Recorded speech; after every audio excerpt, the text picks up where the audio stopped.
नमस्कार बच्चों। आज हम अध्ययन करेंगे पुनर्जागरण। पुनर्जागरण आपके प्रथम वर्ष इतिहास में 2 प्रश्न पत्र हैं। प्रथम प्रश्न पत्र भारतीय इतिहास है और सेकंड पेपर जो आपका रहेगा वो विश्व का इतिहास रहेगा। विश्व के इतिहास के अंतर्गत हम पूरे विश्व का इतिहास पढ़ेंगे और उसमें आपको जो पढ़ाया जा रहा है वो है पुनर्जागरण। अब पुनर्जागरण कहाँ का? यूरोप का पुनर्जागरण। बच्चे कृपया ध्यान दें कि हम यूरोप के पुनर्जागरण का अध्ययन कर रहे हैं। जैसा कि नाम से ही स्पष्ट है, पुनर्जागरण, फिर से जागना। इसका अभिप्राय क्या हुआ कि व्यक्ति पहले जागा हुआ था, फिर सो गया और फिर उसे जगाया गया।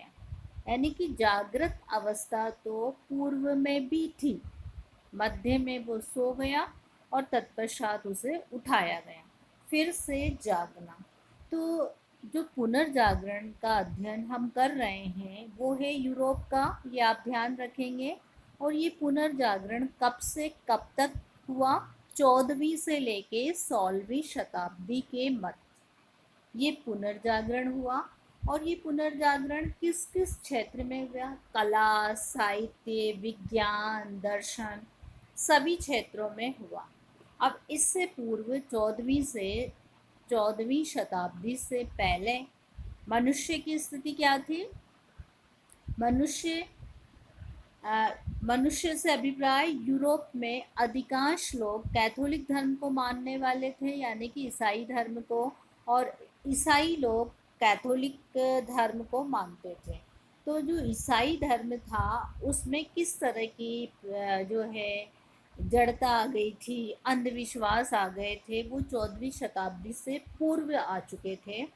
तो यूरोपीय जनता सामंत प्रथा, पवित्र रोमन साम्राज्य और ईसाई धर्म की व्यापकता के अंतर्गत प्रगाढ़ निद्रा में सोई हुई थी। इस समय शिक्षा का अभाव था। जैसे हमारे मंदिर और मस्जिद होते हैं, वैसे ही ईसाई धर्म में जो उपासना का स्थल होता है वो चर्च कहलाता है। और जिस तरह हमारे धर्म के अंतर्गत धर्म गुरुओं को जो है उच्च नाम दिया जाता है, उसी तरह इनके धर्म गुरु पोप कहलाते हैं। और पोप के जो नाम दिया जाता है, धर्म का प्रमुख पोप कहलाता है और उसके अधीन काम करने वाले पादरी कहलाते हैं। तो 14वीं शताब्दी से पहले जो धर्म था वो इस तरह से संज्ञापित किया जा रहा था पोप के द्वारा और पादरियों के द्वारा कि उनके आदेश ही कानून होते थे। और इनका जो ईसाई धर्म का प्रमुख ग्रंथ होता था वो था बाइबिल। और बाइबिल का अध्ययन, क्योंकि शिक्षा का अभाव था, जन साधारण करने में असमर्थ था। बच्चों, हम सब जानते हैं कि हर धर्म क्या कहता है? दयालुता का भाव होना चाहिए, परोपकार का भाव होना चाहिए, सबके प्रति समानता का भाव होना चाहिए, दूसरों की भलाई के लिए कार्य होने चाहिए। तो हर धर्म अच्छाई की शिक्षा देता है, बुराई का विरोध करता है। तो इसी तरह से इस धर्म के अंदर 14वीं शताब्दी से पूर्व शिक्षा का अभाव था। इस अभाव के कारण, धर्म की प्रधानता के कारण मानव समाज में स्वतंत्र चिंतन मनन का अभाव था। पादरी वर्ग धर्म ग्रंथों के स्वतंत्र चिंतन मनन के विरुद्ध थे। इस प्रकार से हम कह सकते हैं कि यूरोप का जो समाज था वो एक प्रकार से गतिहीन हो गया था। बौद्धिक विकास की सभी दशाएं रुक चुकी थी, परंतु यह स्थिति अधिक समय तक नहीं रही।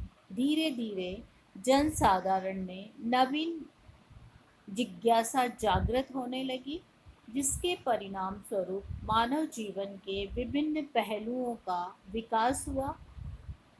और इस प्रक्रिया को ही पुनर्जागरण के नाम से जाना जाता है। तो बच्चों, इसमें हम जानने का प्रयास करेंगे पुनर्जागरण क्या है, पुनर्जागरण का शाब्दिक अर्थ क्या है, पुनर्जागरण के अब हम देखेंगे पुनर्जागरण का अर्थ और पुनर्जागरण के संबंध में विभिन्न विचारकों ने क्या क्या मत प्रस्तुत किए हैं, उनकी दृष्टिकोण में पुनर्जागरण क्या है। फिर हम जानेंगे कि पुनर्जागरण के प्रमुख कारण क्या क्या रहे। कुस्तुनतुनिया पर तुर्कों का अधिकार, नगरों का विस्तार, धर्म युद्ध, छापे खाने का आविष्कार, मानवतावाद का प्रसार, भौगोलिक अन्वेषण, व्यापारिक क्रांति, विशाल मंगोल साम्राज्य। तो सबसे पहले हम देखेंगे पुनर्जागरण का अर्थ।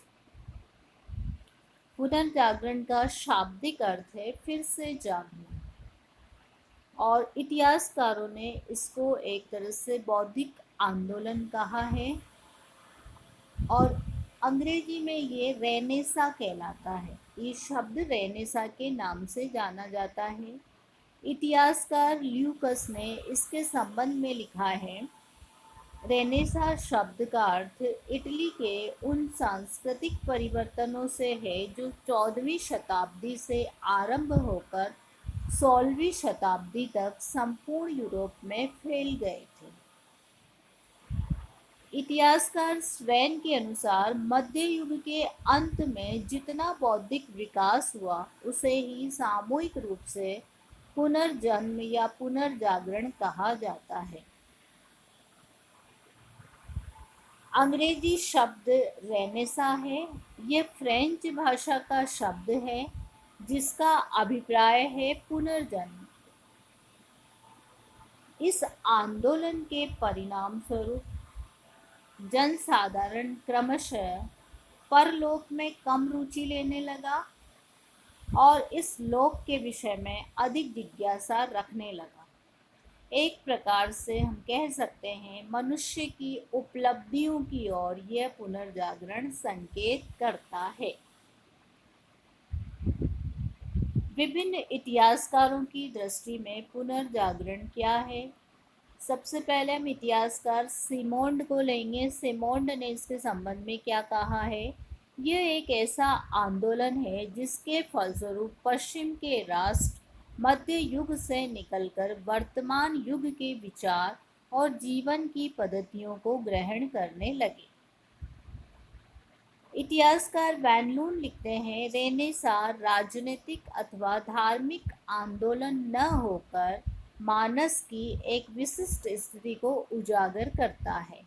डेविस के अनुसार पुनर्जागरण शब्द मानव के स्वतंत्र प्रिय साहसी विचारों को जो मध्य युग में धर्माधिकारियों द्वारा जकड़े गए या बंदी बना लिए गए उनको व्यक्त करता है। फिशर के अनुसार मानवतावादी आंदोलन का आरंभ धर्म के क्षेत्र में नवीन दृष्टिकोण, स्थापत्य और चित्रकला का नया स्वरूप, व्यक्तिवादी सिद्धांतों का विकास, वैज्ञानिक दृष्टिकोण, छापे खाने का आविष्कार इत्यादि विशेषताओं के साथ हुआ, और यही सामूहिक रूप से सांस्कृतिक पुनर्जागरण कहा जाने लगा। तो बच्चों, हमने बहुत सारे इतिहासकारों के दृष्टिकोण आपके समक्ष रखे, और इन दृष्टिकोणों के आधार पर अब हम अध्ययन करेंगे कि वास्तव में यूरोप में पुनर्जागरण के क्या क्या कारण थे। तो सबसे पहले पुनर्जागरण के कारणों में जो हम लेंगे वो मैंने आपको बताया कि पुनर्जागरण के विभिन्न कारण। सबसे पहला जो कारण रहेगा कुस्तुनतुनिया पर तुर्कों का अधिकार। अब ये कुस्तुनतुनिया क्या था, तुर्क कौन थे, कहाँ से आए, उसके बारे में हम विस्तार से जानेंगे। और बच्चों, आपको एक बात और याद रखनी है कि सर्वप्रथम पुनर्जागरण इटली में प्रारंभ हुआ। आपकी वन वर्ड का क्वेश्चन आएगा, एक शब्द में आंसर दो कि यूरोप में सबसे पहले पुनर्जागरण कहाँ पर हुआ। तो आपको आंसर लिखना है इटली में हुआ। क्यों हुआ उसके बारे में हम विस्तार से आगे पढ़ेंगे। तो अभी तो केवल हम ये देखेंगे कुस्तुनतुनिया पर तुर्कों का अधिकार किस तरह से हुआ।